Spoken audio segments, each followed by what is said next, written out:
여러분 안녕하십니까? 라디오 전망대 송유라입니다.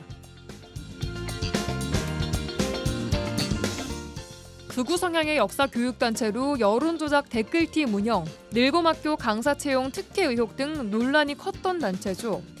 리박스쿨이 만든 책이 전남 지역 공교육에도 파고들었다는 소식이 전해졌는데요. 전남교육청 산하 8개 도서관과 일선학교 도서관 10곳에서 리박스쿨 관련 도서 26권을 확인했습니다. 관련 도서에서는 여순 사건을 반란으로 표현하고 있고요. 진압에 나선 군 경에 대해서는 암세포 치료에 빗대고 있는데요. 이 책은 늘봄 강사 양성교육 교재로 활용돼 여과 없이 학생들에게 왜곡된 역사를 주입시킬 수 있었습니다. 오늘 김대중 전남도교육감이 순천 팔마 종합운동장 내 여순 항쟁탑을 참배하고 역사교육 책무와 도서 선정의 책임을 무겁게 받아들인다며 사과했는데요. 어제 공식 사과문에 이어서 직접 사과하는 모습이었습니다. 전남교육청은 관련 도서를 전량 폐기하겠다는 계획인데요. 충북 등 다른 지자체에서도 관련 도서를 폐기하라는 요구가 커지고 있습니다. 이 사건을 접하면서 조금의 틈만 보여도 왜곡의 빌미를 줄 수 있는 것이 이 역사라는 생각이 들고요. 끊임없이 바로 세우기 위해서 노력해야 하는 것 또한 역사구나 이런 생각을 하게 됩니다. 오늘 라디오 전망대가 준비한 내용입니다. 지역 소식들 뉴스브리핑 통해 들어보고요. 오늘의 인터뷰, 이슈책, 보정 소식까지 함께합니다. 잠시 후에 뵙죠.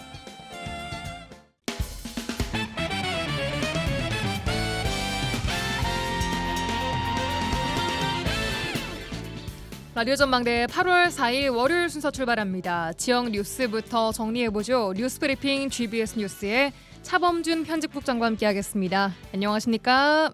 네, 안녕하세요. 예, 안녕하세요. 첫 뉴스는 지속적으로 나오고 있고 저희 전망대에서도 다루고 있는 여수산단 고용위기 관련 소식입니다. 지금 여수시가 신청해둔 고용위기 지역 선정 결과를 기다리고 있는 중인데 그렇다 할 소식이 전해지지 않고 있습니다.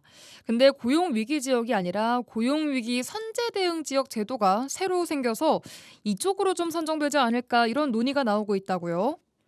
네, 지난 1일 고용노동부가 고용 상황의 급격한 악화가 우려되는 지역을 선제적으로 지정해 고용 안정을 지원하는 고용위기 선제 대응 지역 제도를 7월 31일부터 시행한다고 밝히면서 여수시가 첫 번째 수혜 대상 지역으로 거론되고 있습니다. 예.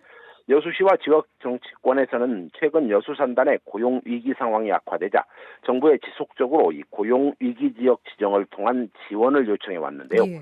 이 노동부가 고용 안정을 지원하기 위한 새로운 제도인 고용 위기 선제 대응 지역을 추진하면서 정부 지원의 가능성이 높아졌습니다. 예.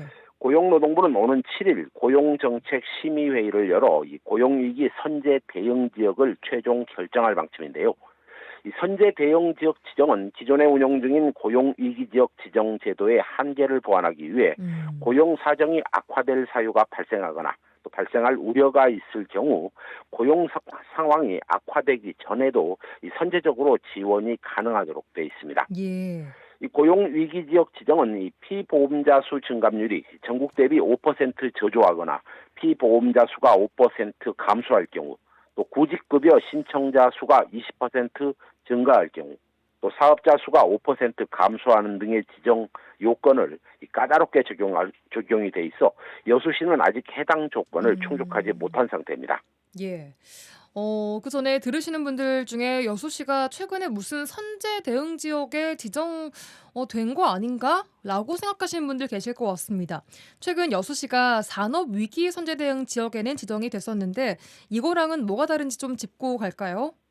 네, 지난 5월 1일부터 여수시는 이 산업위기 선제 대응 지역으로 지정되면서 2년 동안 이 관련 지원이 진행되고 있습니다. 예. 이 산업위기 선제 대응 지역은 이 산업의 구조 변화나 또 실물 경제 위기 사안을 감지해 지정이 되는데요. 주로 지방자치단체가 신청하고 지정이 되면 산업과 경영 전반에 대한 지원을 제공받게 됩니다. 예. 이에 반해 이 고용위기 선제 대응 지역은 고용 지표 지표가 악화되거나 또 초기에 징후가 보일 때 이 빠르게 지정해 노동시장 중심으로 지원하는 제도인데요. 예. 한마디로 이 지정 요건과 지원 체계, 절차 등에서 고용 중심이냐 아니면 산업의 중심이 되느냐 이 정도의 차이로 보면 될 것 같습니다. 알겠습니다. 자, 그렇다면 현재 여수시가 고용 위기 지역 조건에는 미치지 못하니 고용 위기 선제 대응 지역 지정을 바라보고 있다라는 것인데 현장의 고용 지표는 점점 더 나빠지고 있는 상황 아닙니까? 네, 지난 4월에 이 고용 위기 지역 지정을 신청한 여수시의 경우 이 구직급여 신청자 수 증가 외에는 위기 지역 지정 적용의 기준에 미치지 못하고 있는 것으로 분석이 되고 있습니다. 예. 하지만 지역 경제계에서는 여수 국가산단 내 이 석유화학 산업의 경기 침체로 인한 여러 고용 관련 지표가 이 최악의 상황이라는 분석입니다. 예. 그 예로 여수산단 내 석유화학 산업의 플랜트 건설 발주액은 2025년에 4,747억 원으로 1년 사이에 무려 78.4%가 감소했고 이 플랜트 건설업 종사자의 경우 2024년 3월 9,339명에서 1년 만에 6,900명으로 무려 26.1%가 줄었다는 분석입니다. 예. 이 또한 2024년 기준 여수 지역 고용보험 신규 취득자 수는 전년 대비 6.4%가 감소했고 이 구직급여 신청자는 27.3%가 급증해 이 전국 평균보다 무려 7.6배나 빠른 속도 증가세를 보이고 있습니다. 또한 일용직 해고나 소상공인 폐업자 수의 증가, 세수 급감 등 지역 경제 전반의 이 경제 상황의 악화가 이어지고 있다는 분석입니다. 예. 이번에 고용노동부가 기존의 고용위기지역 제도의 한계를 보완한 고용위기 선제 대응 지역 제도를 신설하면서 여수 지역에 대한 선제적인 대응을 할 수 있는 근거를 마련했다는 평가를 받고 있습니다. 예. 이 오는 7일 고용노동부가 여수시를 이 고용위기 선제 대응 지역으로 지정하게 되면 이 고용유지 지원금이나 또 직업능력개발 지원사업, 생활안정자금융자 등에 대해 기존의 지원 요건이나 지원 수준 등을 조금 달리해 지원받을 수 있는 근거가 생길 것으로 기대됩니다. 예, 알겠습니다. 다음 소식 듣겠습니다. 광양 지역 특정 건설 현장에서 납품 업체에 대한 자재비 체불이 장기화되면서 납품 업체가 현장에서 시위를 벌이고 있다고요? 네, 광양시 중마동에 건설 중인 한 아파트 건설 현장에서 이 자재비 체불이 장기화되면서 이 납품업체가 단체 행동에 나섰습니다. 예. 현장에서 시위를 벌이고 있는 납품업체는 해당 건설업체가 지난해에도 대금 지급과 관련한 논란이 있었는데 이 대금 지급을 약속했음에도 불구하고 여전히 이행하지 않고 있다는 주장입니다. 예. 지난 2022년에 공사를 시작한 해당 아파트 건설 현장에 자재를 납품한 특정 업체는 건설 자재에 대한 정산이 차일피일 미뤄지면서 무려 8억 원에 달하는 체불이 발생했고 아파트 공사가 거의 마무리 단계인데 아직도 자재비를 받지 못하고 있다며 광양시가 나서서 이 자재비 납품과 관련한 민원을 해결해 줄 것을 요구하고 있습니다. 예. 공사가 마무리 단계에 있다면 분양도 일부 진행됐을 것 같은데 분쟁에 대한 광양시는 어떤 입장입니까? 네, 광양시 중동에 건설 중인 해당 아파트는 376세대 규모의 아파트로 최근 골조 공사가 거의 마무리 단계에 접어든 상태입니다. 예. 이 납품업체는 자재비를 받기 위해 소송을 진행하면 시간이 많이 소요될 것이고 해당 아파트는 분양률도 좋은 편이라는 소문을 들었는데 정작 자재비를 지급하지 않고 있다며 광양시가 중재를 해줄 것을 기대하고 있습니다. 예. 이 아파트 자재비를 둘러싸고 갈등이 이어지자 광양시는 최근에 양측 관계자를 만나 중재를 시도했다는 입장인데 이 광양시는 시가 직접 개입하기 어려운 상황이지만 이 건설사 측으로부터 자재비를 지급하겠다는 입장을 확인했고 일부 금액을 당장 지급하고 나머지 금액은 9월에 지급할 것이라는 입장을 확인했다는 상황입니다.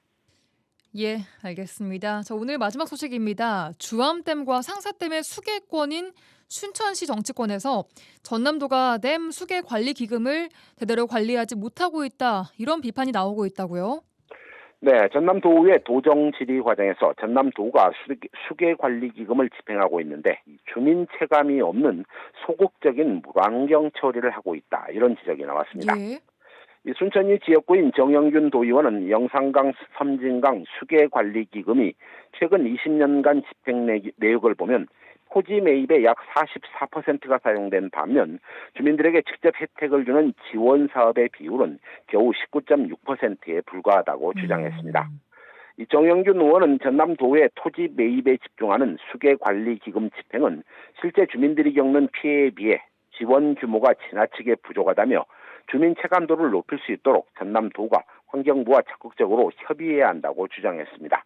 예. 또 환경청의 일부 사업이 농지법을 위반하고 있다는 주장도 나왔다고요? 네, 정영준 도의원은 환경청이 지난 20년 동안 이 농지 3,300만 제곱미터를 매수해 수변 생태벨트 조성 사업을 추진해왔지만 이 농지 전용 허가를 받지 않았고 약 922억 원 상당의 이 농지 보전 부담금도 납부하지 않아 이 농지법 위반 실태에 대해 전남도 차원의 전수조사가 필요하다고 주문했습니다. 예, 알겠습니다. 오늘 소식 여기까지 듣겠습니다. 뉴스브리핑 GBS 뉴스의 차범준 국장과 함께했습니다. 고맙습니다. 네, 고맙습니다.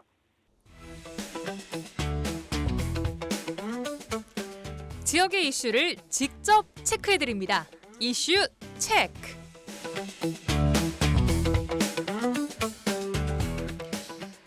이슈 체커 이미지 리포터와 함께하겠습니다. 어서 오세요. 네, 안녕하십니까? 네, 오늘은 어떤 이슈를 체크해볼까요? 네, 오늘의 이슈 체크. 고수원 속 양식장 물고기 방류 긴급 체크해봤습니다. 네, 폭우에도 상관없이 더운 날씨는 계속되고 있습니다. 진짜 폭염과 폭우가 반복되는 그런 날들인데요. 네. 이런 폭염이 바다 수온도 덩달아 높이고 있습니다. 뜨거워지는 바다 비상이라고요? 네, 계속되고 있는 폭염으로 고수온주의보가 지난해보다 보름 이상 빨리 발령됐습니다. 이미 30도를 넘는 해역이 많아지면서 해수부에서는 지난 29일 오후 2시부터 고수온 위기경보 심각 1단계를 발령했습니다. 예. 이 여수 지역을 수온 정보 좀 알아보니까요. 어제와 오늘 내린 폭우 영향으로 소폭 떨어지긴 했습니다. 예. 하지만 평년보다는 아주 높은 상황인데요. 아. 오늘날 3시 기준으로 봤을 때 표충 수온을 봤는데 여수 돌산읍 군내가 29도씨, 화태는 28.9도씨, 백야도 인근은 28.6도씨, 여수 항대가 29.8도씨였습니다. 그래서 제가 조금 전에 또 확인했었거든요. 예. 그랬더니 거의 한 0.2도씩 더 올라가 있더라고요. 그러니까 아니 지금 6시 넘었는데도 훨씬 네, 올라가 맞습니다. 있다고요? 낮에 있던 그 폭염 때문에 기온이 계속해서 올라가고 있는 겁니다. 그렇군요. 아마 밤 사이에도 더 오를 것으로 보고 있습니다. 예. 육지와 가까운 곳들은요 30도가 넘는 곳들도 많습니다. 현재 인근 여수 바다 수온을 보니까 평균 그럼 29도 정도라는 말인데 네. 이렇게 바다가 뜨거워지면 어민들의 시름이 당연히 깊어질 수밖에 없습니다. 네. 그래서 여수시에서는 대대적으로 조피볼락 방류를 했죠. 네, 맞습니다. 우리가 알고는 우럭이라고 하는데요. 이 예. 조피몰락을요. 지난해 전남에서 7월부터 10월 고수온 영향으로 여수, 고흥 등 10개 시군 990개 양식어가에서 574억 원의 규모의 피해가 발생했습니다. 예.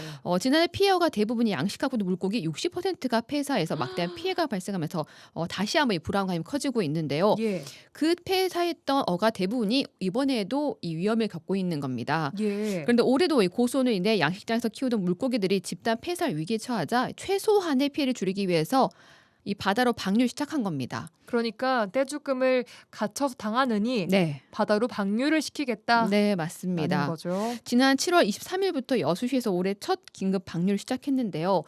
지난주부터 여수 돌산읍 화정면 등 11개 어가, 또 오늘은 돌산 송도와 금봉에서 3개 어가로 총 14개 어가가 긴급 방류를 했고요. 오늘도 했어요. 네, 맞습니다. 음. 앞으로 4개 어가가 더 남아 있습니다. 그런데 계속해서 아마 신청이 들어오고 있는 상황인 것으로 보고 있습니다. 네, 이렇게 긴급 방류를 했다고 해서 물고기 양식을 포기하고 물고기 자체의 죽음 이런 것들을 포기해버리는 게 아니라 물고기의 생존을 높이는 방법이라고 하죠, 이게. 네, 맞습니다. 사람들이 말을 했을 때 긴급 방류라니까 보내는 거라고 생각하잖아요, 우리가요. 그러니까 그냥 아유 모르겠다 보내자 이렇게 네. 보시는 분들도 계실 것 같아요. 네, 예. 근데 그게 아니라요. 이 양식장 한 그물 안에요. 많은 물고기가 살고 있으면 환경이 그만큼 좁기 때문에 살기 좀 힘들어집니다. 네. 그래서 방류를 해서 남은 물고기 생존을 높이기 위해서 이 밀도 조절을 하는 겁니다. 예. 그러니까 이번에 방류한 조피볼락은요. 지난해 봄에 입식한 한 손가락 길이만한 그런 치어들이에요. 아, 네. 예. 근데 최근 수온이 치어들이 살기 힘들 정도의 수온이 되면서 이 치어들 살리고 또 재난지원금을 손실 좀 조금이라도 메꾸기 위해서 이러한 선택을 한 겁니다. 예. 이 긴급 방류가 어민들의 한숨 돌릴 수 있는 정말 대책이라고는 하지만요. 아직도 양식장에 방류하지 못한 밀고기들이 굉장히 많이 남아있는 상황이에요.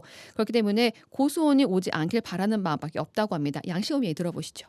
앞으로의 상황을 전혀 모르잖아요. 모르는 상황에서 이제 개인별로 선택하는 상황이란 말입니다. 치어를 많이 가지고 있는 사람들은 그나마 어찌 될지 모르기 때문에 이제 방류한다고 봐야죠. 뭐 어떤 상황이 될지 모르니까. 이제 이게 고소이라는 게 이제 앞으로는 항시 우리가 대비해야 될 상황이고, 우리가 대체적으로 우럭이 23도 이상이면은 조절을 합니다. 조절을 해. 25도 이상부터는 밥을 주면 안 되겠죠. 작년에도 고수온이 8월 20일 경으로 나가 알고 있어요. 작년에 폐사 많이 났죠. 저도 작년에 폐사가 상당히 많이 났어요. 3분의 2 정도 났어요. 작년 대부분 한 3분의 2는 났을 겁니다. 폐사 난 사람들이.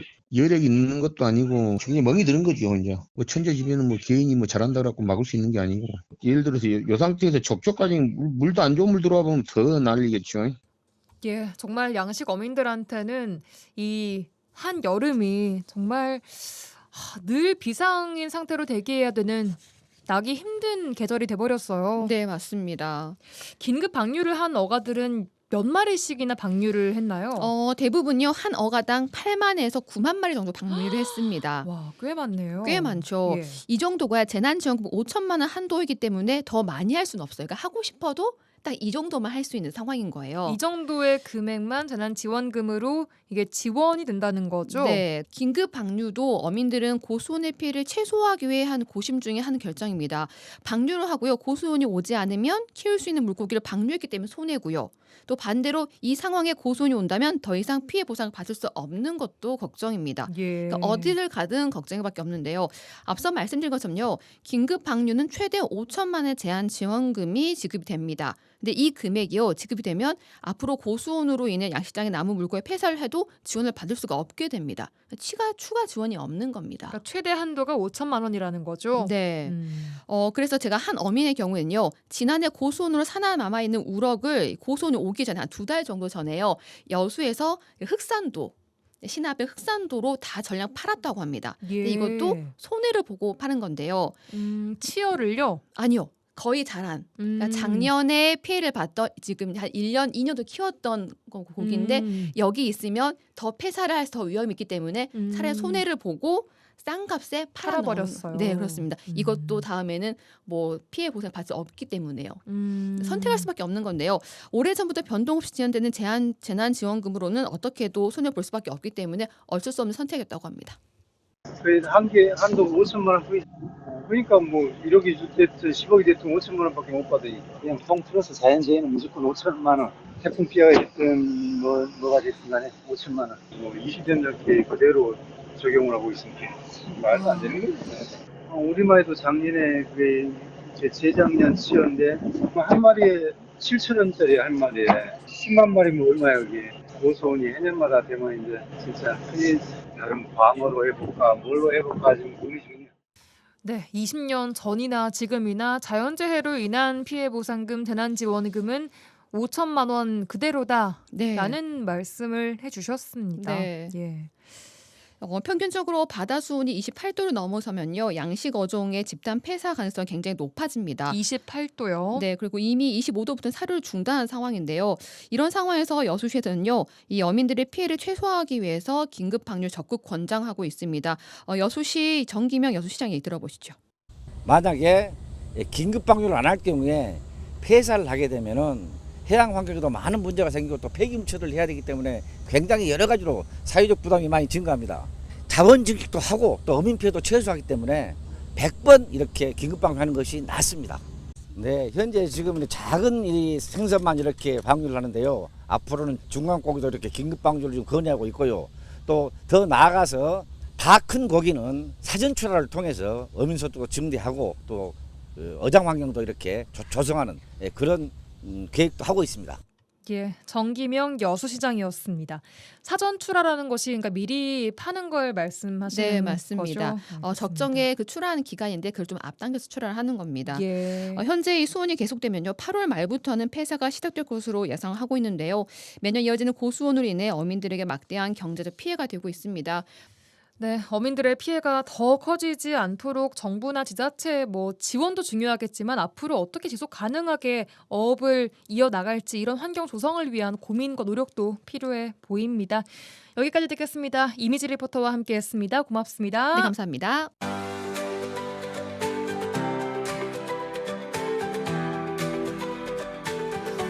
네, 오늘의 인터뷰 시간입니다. 라디오 전망대가 여수 국가산단 위기 상황을 연속 기획으로 전해드리고 있는데요. 지난 시간은 위기의 외주화, 협력업체의 쉬운 해고에 대해서 이야기를 해봤고요. 오늘도 고용 위기에 대한 이야기를 이어가 보겠습니다. 자, 이번엔 정부의 대응이 현장에 가서 잘 닿고 있는지에 대해서 이야기를 해보겠습니다.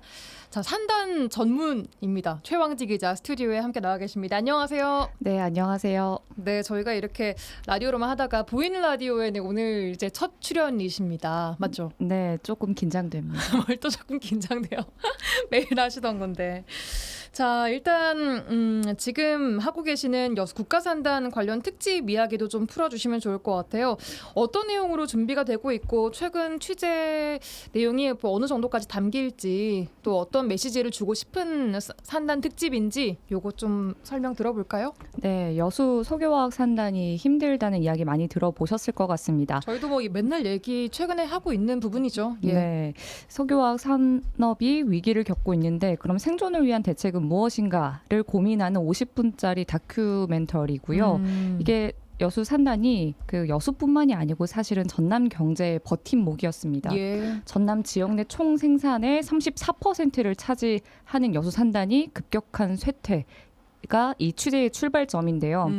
일단 여수 산단의 산업 구조는 지금 현재 보면은 납사를 쪼개서 에틸렌 프로필렌을 만드는 돼요. 예. 식탁, 포장재 같은 이런 어디에서도 쓸 수 있는 범용 제품을 위주로 지금까지 만들어 왔어요. 예. 지금까지 이렇게 막대하게 생산해서 해외 시장에 계속 팔아왔는데 최근에 한국의 주 수출국이었던 중국이 자체 설비를 계속 만들면서 우리나라 수출 시장이 매우 좁아졌잖아요. 게다가 글로벌 시장에서도 중국에게 가격 경쟁력에 밀리는 밀리고. 상황이 왔습니다. 예. 그래서 국내외 급격한 변화 속에 여수 산단의 현재는 어디에 왔는지 그리고 미래는 어디로 가야 하는지 살펴보려고 합니다. 예. 이어서 이제 지난주 석유화학 업종 고용회복 지원금 지급 관련 이야기부터 좀 풀어보도록 하겠습니다. 저희 이슈책 시간에도 다뤘었는데 그날 현장에 함께 나가셨죠. 네. 예, 일단 이 지원금 어떤 돈인지 다시 한번 정리를 해주시죠. 네, 이게 고용노동부 공모 사업인 고용둔화 대응 지원 사업을 통해 받은 돈입니다. 예. 이게 정부 돈이에요. 이 공모 자격 요건을 보니까 최근 3개월간 고용 실적이 둔화됐거나 이 재난에 따라서 피해 근로자가 생긴다거나 이 밖에도 지원이 필요한 경우 이 세 가지에 해당하면은 지자체가 신청할 수 있습니다. 그러니까 지자체가 선정이 된 거죠? 네, 그렇습니다. 전라남도가 신청서를 고용노동부에 제출을 했고 이제 선정이 여수시는 된 아니고요? 겁니다. 그렇습니다. 전남도가. 전남도가 네 그리고 정부는 이제 총 사업비는 총 53억 원 정도였고요. 예. 여수는 그 가운데 45억 원을 국비 지원을 받게 되고 예. 추가로 8억 원을 전남도가 지원을 했습니다. 이 국도비 중에서 여수시의 재정 투입은 없었습니다. 예. 네, 지난 1일 신청서 접수 첫날이었고요. 많은 사람들이 몰렸습니다. 그렇죠. 그날 분위기에 대해서는 저희도 다뤘었고 오픈런 대란부터 여러 가지 문제들이 좀 있긴 했었습니다. 차근차근 풀어가 보도록 하고 우선 이 고용노동부의 지역 고용둔화 대응 지원 사업에는 지금 이 여수 말고 어떤 지역들이 또 지원을 받았습니까?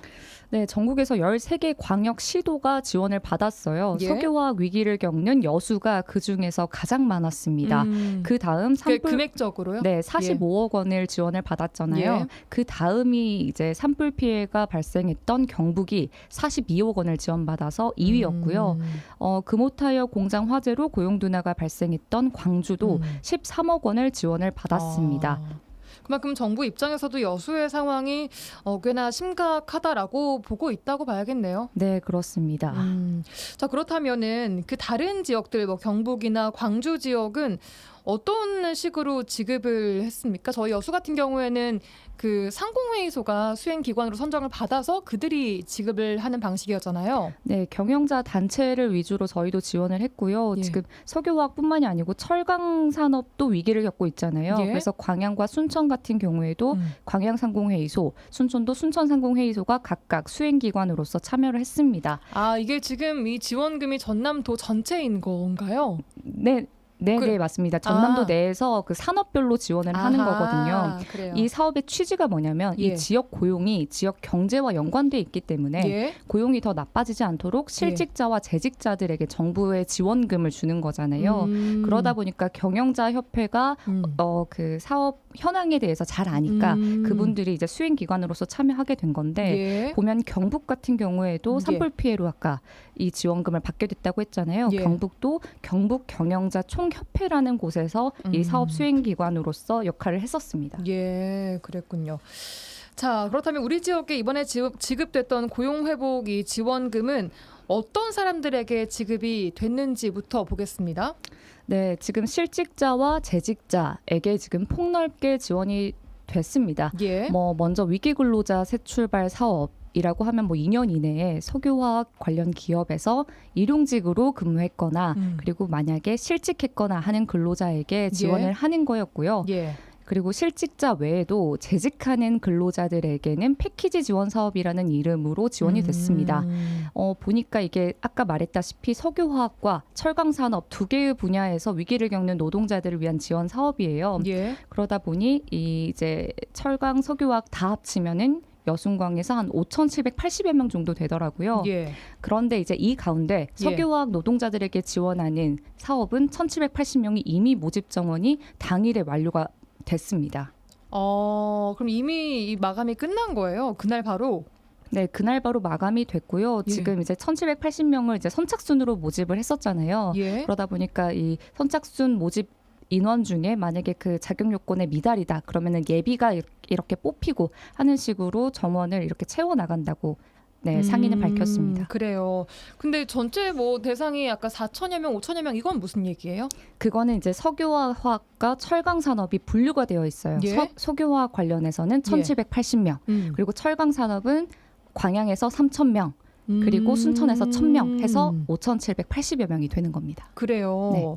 그게 어쨌든 그 들어보니까 150만 원 받는 사람이 있고 40만 원 받는 사람이 있는데 요 두 가지를 다 합쳤을 때 지원 받는 대상이 총 5,780여 명 된다는 얘기인가요? 여순광에서?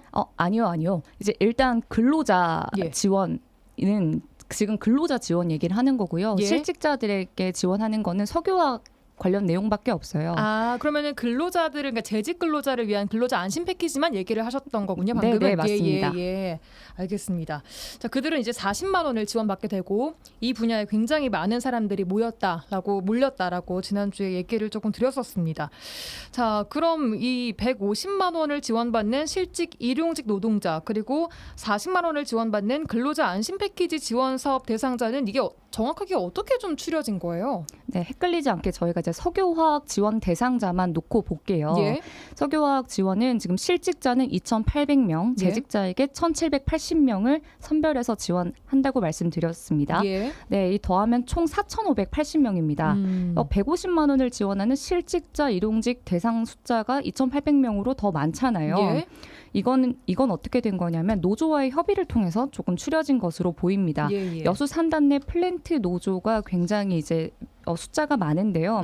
여기에도 일용직 실직자 노동자들이 많거든요. 예. 노조에 따르면 대략적인 규모를 추산했을 때 예. 실직자 노동자들의 수가 많았습니다. 아무래도 석유화학이 업계가 힘들다 보니까요. 예. 그러니까 증빙 자료 중에 이 노조 구직 활동 확인서를 발급받을 수 있도록 했는데 예. 노조 측은 해당 확인서 발급 건수가 10,000건이라고 말했거든요.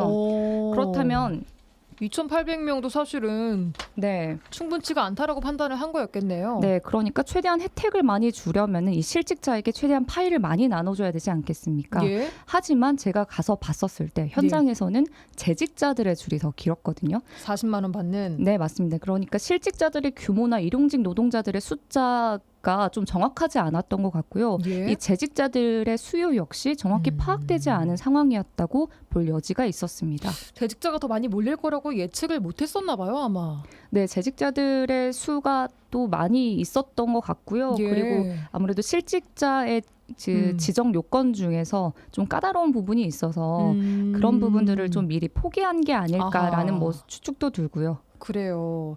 이 또 하나 지적이 나왔던 게 일단 선착순 지급 방식이었습니다. 이렇다 보니까 정말 40만 원이든 150만 원이든 받으려고 선착순으로 오픈런을 와르르르 한 거죠. 사람들이 전날 밤부터. 땡볕에 대기 시간이 엄청 났었고요. 그날.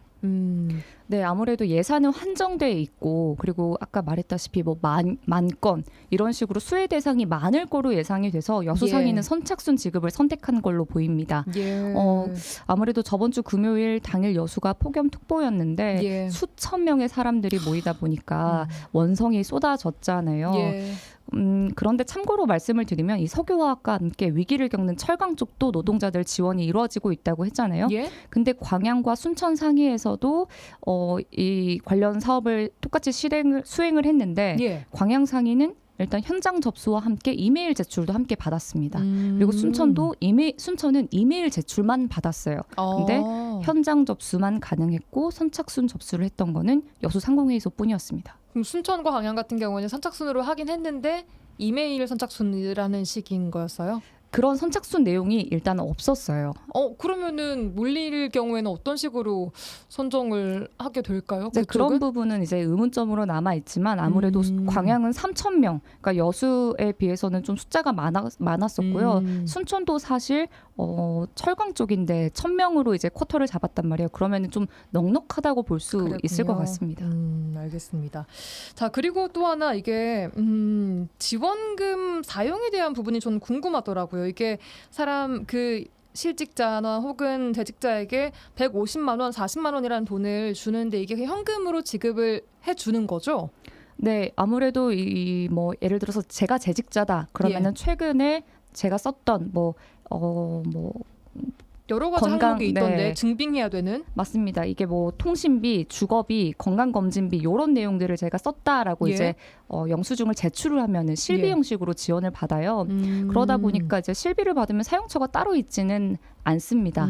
하지만 현장에서 만난 노동자들 이야기 들어보면은 예. 뭐 아이들 학원비 낼 거다, 뭐 좀 공과금을 낼 거다라는 식으로 생활비에 보태 쓸 거다라는 이야기를 많이 하셨습니다. 예, 그런데 방금 말씀하신 증빙해야 되는 서류가 굉장히 많아서 너무 준비하는 자료들이 많고 까다로웠다라고 얘기하시는 분들도 계셨거든요.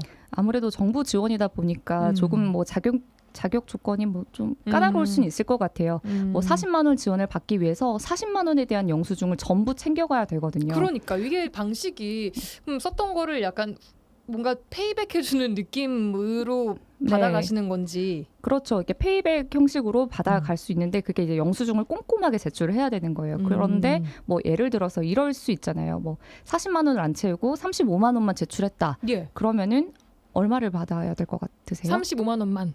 그런데 아예 지급을 못 받습니다. 그러니까 이 40만 원 이상을 제출을 해야 받을 수 있을 정도로 약간 자격 조건은 좀 까다로워요. 그래요. 그리고 보니까 내용 중에 아이 학원비가 증빙이 되는데 뭐 국영수는 안 되고 또 뭐 태권도는 되고 뭐 골프는 안 되고 이런 식으로 굉장히 좀 신청하시는 분들도 의아하게 그런 조건들이 있어서 좀 당황스러워하는 모습들도 보였다고 저는 전에 들었습니다. 현장에서. 네, 네. 또 뭐 재직자라고 하더라도 그 500인 미만 기업, 그러니까 대기업은 아예 안 되고요. 예. 뭐 연 5,500만 원 이하, 그리고 뭐 이렇게 월 소득 한정도 있고 또 상위가 지원할 수 있는 대상 기업을 목록화했어요. 예. 이 목록에 없으면은 해당 기업이 소명을 해야 되는 상황이었거든요. 아하. 그리고 저는 좀 실직자 지원에 대해서도 이야기하고 싶어요. 150만 원 받는 네. 그거요. 예. 네, 예로 제가 최근 7월 31일 기준으로 제가 예. 실직을 했어요. 예. 그런데 저는 그러면 실직자 지원을 받을 수가 없습니다. 왜요? 이 공고일 기준일인 7월 13일 이전으로 실직을 했어야 되거든요. 그렇다면 제가 공고일 이전인 5월에 잘렸어요. 그런데 지금 현재 실업급여를 받고 있을 거 아닙니까? 실업급여를 받고 있으면 또 지원 대상이 안 됩니다. 실업급여 대상자는 빠지기 때문이네요. 이런 식으로 좀 까다로운 부분이 있어서 실제로 저희가 이제 실직자에게 지원을 하려고 하는 그 150만 원도 예. 사실 좀 이렇게 사각지대 있을 수 있다는 거죠. 그렇겠네요. 자, 그래서 이게 어려움에 빠진 노동자들을 돕기 위한 취지였는데 오히려 뭐 준비하랴, 그날 받으러 줄 서랴 더 힘들게 했다 이런 비판을 피하기 어려워진 것 같습니다. 자, 일단 고용회복 지원금 이야기를 좀 해봤고요. 이번 지원 사업 외에도 고용위기 관련 지원 더 있습니까? 지금 준비되어 있는 거? 네, 취업 성공 플러스 지원 사업이라고 있더라고요. 예. 석유화학, 예. 철강 등 고용 둔화 업종에 취업하거나 여기에서 타 업종으로 취업을 하면 150만 원을 지원하는 사업입니다. 취업 성공 플러스. 네, 그리고 또 경영상 어려움을 겪는 근로자 5인 이상 석유화학 및 연관 기업에게는 재직자 1인에게 최대 40만 원의 건강복지비, 예를 들어서 체육활동비, 헬스장 가는 이런 식의 지원 사업이 또 있습니다. 이 내용은 지금 전남 여수 산학융합원에서 신청을 받고 있습니다. 그렇군요. 그리고 또 하나 관련해서 고용 위기 지역 지정인데요. 고용 위기 지역 지정이 좀 어려울 것 같으니까 고용 위기 선제 대응 지역이 좀 추진되고 있다라고 조금 전에 저희가 브리핑 시간에 다뤄봤었는데요. 고용 위기 선제 대응 지역 이 지정을 좀 기대를 해봐야 되는 상황인 거죠. 지금 여수는. 네, 그럴 것 같습니다. 이게 고용 위기 지역으로 선정이 되려면 말씀하셨다시피 여러 자격 요건 등을 맞춰야 돼요. 이게 피보험자 수, 구직급여 신청자 수 등 이런 것들을 맞춰야 되는데 네. 여수시는 해당 요건이 미달되는 상황입니다. 그렇다면 지금 여수가 심각한데 노동부도 가만히 있을 수는 없는 상황 예. 아닙니까? 형평성 논란 때문에 정량 평가를 충족하지 않고 또 정성 평가만으로도 여수를 이제 위기 지역으로 지정할 수는 없기 때문에요. 예. 그래서 제가 봤을 때는 고용노동부는 좀 요건을 낮추고 선정할 수 있도록 이런 조치를 취한 것 같아요. 그래도 근데 이게 이름이 사실 고용 위기 지역이 있고 선제 대응 지역이면 선제 대응 지역이 좀 지원이 약하다고 좀 느껴지거든요. 저만 느끼는 건지 모르겠지만. 예, 아무래도 고용 위기 지역의 사전적인 성격을 그러니까 이전적인 예. 성격을 띠기 때문에 그럴 수 있을 것 같아요. 근데 아직은 정확히 예산 규모가 나오지 않았고 지금 근데 제가 봤을 때는 현행과 같은 좀 단편적이고 일시적인 고용 지원보다는 좀 체계적으로 진행이 되지 않을까라는 기대는 일부 있습니다. 알겠습니다. 그럼 그것과 별개로 신청해놨던 고용 위기 지역 지정 가능성에 대한 전망은 어떻게 보십니까? 네, 타임라인을 일단 살펴보면은 고용 위기 지역이 4월 30일 전남도가 고용부에 제출했잖아요. 약 한 달 뒤에 고용부가 여수 와서 현지 실사를 했는데 지금 2달 넘게 노동부 묵묵부답인 상황 아닙니까? 근데 지자체는 아직 떨어진 건 아니다라고 말하고 있고요. 조만간 고용정책 심의위를 통해서 최종 확정할 거라고 얘기를 했습니다. 예. 제가 봤을 때 변수는 이 심의예요. 예. 근데 물어보니 여수뿐만 아니라 전국에서 함께 그러니까 금호타이어 광주공장도 이번에 광주 광산구도 이것 때문에 이제 여수와 함께 신청서를 냈었거든요. 예. 근데 광주와 여수가 같이 심사를 받는다는 거예요. 근데 해당 고시, 지금 아까 말했다시피 고용위기 선제 대응 지역, 이 고시가 이 여수와 광주 광산이 신청서를 제출하고 나서 고시됐다는 점을 보면은 예. 아무래도 이 둘을 좀 지역으로 지정을 하기 위해서 이런 고시를 하지 않았을까라는 선제 대응 추측이 지역으로 나옵니다. 지정을 하기 위해서. 예, 제가 봤었을 때는 고용위기 선제 대응 지역 지정은 좀 가능성이 높다라는 생각이 들어요. 알겠습니다. 선제 대응 지역이든 위기 지역이든 어쨌든 뭔가 지역 이 고용 위기를 좀 해결할 수 있는 또 미리 막을 수 있는 더 심해지는 상황을 막을 수 있는 그런 대책이 되기를 진심으로 바라겠습니다. 자, 오늘 여수 국가산단의 위기 상황 연속 기획 오늘은 최황지 기자와 함께 고용 위기에 대한 이야기 해봤습니다. 여수 MBC 최황지 기자와 함께했습니다. 고맙습니다. 감사합니다.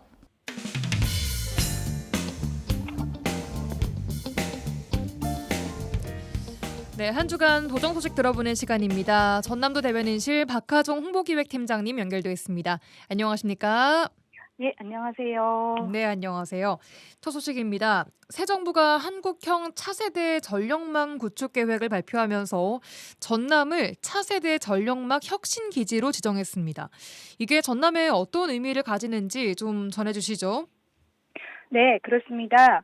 새 정부가 발표한 차세대 전력망 구축 계획은 알리백 산업단지 조성 정책을 잇는 에너지 대전환 정책으로 전남이 대한민국 에너지 산업 재편의 핵심 거점임을 다시 한번 입증했습니다. 예. 정부는 발표를 통해서 전남의 철강 석유화학 산업단지를 재생에너지 기반의 마이크로 그리드 산업단지로 전환하고 에너지 저장 장치 등 전력망 유연성 인프라를 집중 구축하며 대학 캠퍼스, 스마트팜, 공항 등에도 마이크로 그리드를 조성해 인공지능 기반 차세대 전력망을 시범 운영하는 등의 구체적인 사업 구성안을 제시했습니다. 네, 팀장님, 근데 이 마이크로 그리드 산업단지라는 게 어떤 겁니까?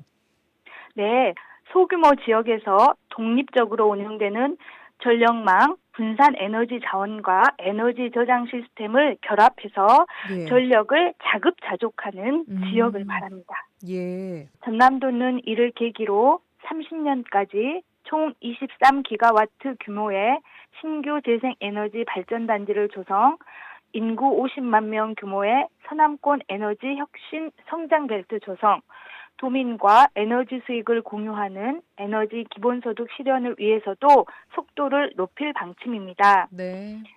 전남도는 에너지 산업을 제2의 반도체 산업으로 키워나가고 대한민국의 눈부신 번영을 전남이 주도하는 시대를 열기 위해서 모든 역량을 집중할 계획입니다. 네, 다음입니다. 전남도가 환경부에 전남도의 주요 환경 현안들을 건의했다고 하는데 어떤 내용들을 좀 건의했을까요? 네, 그렇습니다. 김용록 지사는 영산강 수길 현장을 찾은 김성환 환경부 장관을 만나 환경 분야와 관련한 지역 현안들을 집중적으로 건의했습니다. 예. 주요 건의 내용은 제33차 UN 기후변화협약 당사국 총회의 대한민국 유치를 정부 국정과제에 반영. COP33 말씀하시는 거죠? 예, 맞습니다. 예. 개체 도시로 요수를 중심으로 한 남해안 남중권 12개 시군을 사전 지정, 그리고 동복댐 수문 설치와 상수원 보호구역 규제 완화, 지방하천의 국가하천 승격과 지원 확대 등입니다. 예. 김성한 환경부 장관은 전남도의 건의사항에 공감하며 지원 반응안을 적극 검토하겠다고 답했습니다. 예, 알겠습니다. 다음은 이제 한미 관세 협상 이야기를 좀 해볼 텐데요. 이재명 정부의 한미 관세 협상이 타결이 됐습니다. 많은 분들이 마음을 좀 졸이면서 결과를 지켜봤을 텐데 일단 쌀과 소고기의 추가 개방은 없다라는 게 핵심 내용인 것 같습니다. 이번 협상에 대한 전남도의 입장과 또 전남 산업과 농업에 미칠 영향 어떨까요? 네, 이번 한미 관세 협상은 한국이 미국에 약 3,500억 달러, 한화로 약 487조 원을 투자하고 LNG 등 에너지 제품을 1천억 달러 규모로 수입하는 조건으로 상호 관세를 기존 25%에서 15%로 낮추는 내용입니다. 무엇보다 쌀과 소고기 추가 개방을 막아내 국가 식량 주권과 농민의 생존권을 지켜냈다는 점에서 의미가 큰데요. 예. 이는 전남도가 대한민국 최대 농축산물 공급지로서 농업시장 추가 개방 확대에 반대하며 꾸준히 노력해온 결과이기도 합니다. 또한 전남 지역 조선업계에도 새로운 기회가 열렸습니다. 대미 투자 3,500억 달러 중에 1,500억 달러가 선박 건조, 유지 보수, 정비 분야에 투자되어 경쟁력을 갖춘 전남 조선 업체들이 미국 시장에 진출할 기회를 잡게 되었습니다. 예. 김용록 지사는 이번 협상을 발판으로 전남 농업의 AI 첨단 산업화를 서두르고 지역 주요 산업의 해외 진출을 적극 지원하겠다고 밝혔습니다. 예, 이번 관세 협상 결과가 전남도에 미칠 영향들 좀 간략하게 짚어봤습니다. 다음 소식입니다. 매년 여름철이면 반복되는 뉴스 중 하나가 해수욕장 안전사고 관련 내용입니다. 네, 이번 주 비가 온다고 해도 더위는 지속될 것으로 보이는데 자, 안전관리 상황 좀 정리를 해주시죠. 어떻게 되고 있나요? 예, 전남도는 본격적인 피서철을 맞아 이달 24일까지 도내 53개 개장 해수욕장을 대상으로 안전사고 예방을 위한 집중 점검을 실시합니다. 예. 이번 점검은 소방, 해경, 지방청과 합동으로 진행이 되고요. 물놀이 구역 부표 설치 상태, 안전요원 근무 실태, 구명 장비 배치 등 전반적인 안전관리를 체계적으로 점검합니다. 예. 또한 총 27억 원을 투입해서 샤워실, 화장실 등 편의시설을 보수하고 안전관리요원 262명을 배치했으며 수상 오토바이, 구명조끼 등 안전장비를 확보했습니다. 전남도는 도민 여러분들께서 안심하고 해수욕을 즐기실 수 있도록 안전하고 쾌적한 해수욕장 운영에 최선을 다하겠습니다. 네, 여름 휴가철 가장 중요한 건 다시 한번 말씀드리지만 안전입니다. 안전한 여름 나기 위해서 또 전남도는 어떻게 관리를 하고 있는지까지 함께 들어봤습니다. 여기까지 듣겠습니다. 전남도 대변인실 박하정 홍보기획팀장과 함께했습니다. 팀장님 고맙습니다. 네, 감사합니다. 라디오 전망대가 8월 4일 월요일에 준비한 내용은 여기까지입니다.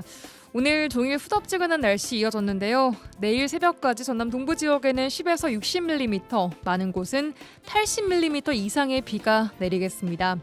비 피해 없도록 주의하셔야겠습니다.